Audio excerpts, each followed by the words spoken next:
Paradip seaways shipping company GM Mahendra Swain हत्या मामलें police आज ओडिशा स्टीवेडर्स लिमिटेड कंपानी विभिन्न ऑफिस रे रेड करिछि। अनुगुल और केन्दुझर जिलार जोड़ाले ओएसएल दुई शाखा कार्यालय पारादीप पुलिस दुईटी स्वतंत्र टीम ए रेड करिछि। महेंद्र स्वाई हत्या मामलें दायर एतलारे ओएसएल मालिक महिमानंद मिश्र समेत कंपानी अन्य 3 जन अधिकारी विरोध में अभियोग होता से ओएसएल सपक्ष में बाहर पारादीप पोर्ट स्टीवेडर्स एसोसिएशन आज भुवनेश्वर संघ पक्षर आयोजित एक सांबादिक सम्मेलन में कहुई महेंद्र स्वाई हत्या मामलार निरपेक्ष तदंत कराई दोषी को दंड दि जाऊ। यह मामलें ओएसएल एमडी महिमानंद मिश्र नाँ केवल मिथ्या अभियोग अणाई बदनाम करने उत्कल स्टीवेडर्स संघ पक्षर चक्रांत कर संघ कही।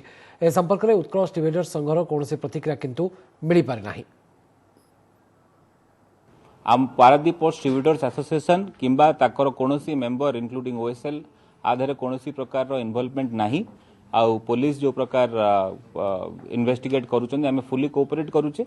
आउ पुलिस सबु एंगल रे कोऑपरेट करंतु बोली सेटा होची हमर रिक्वेस्ट।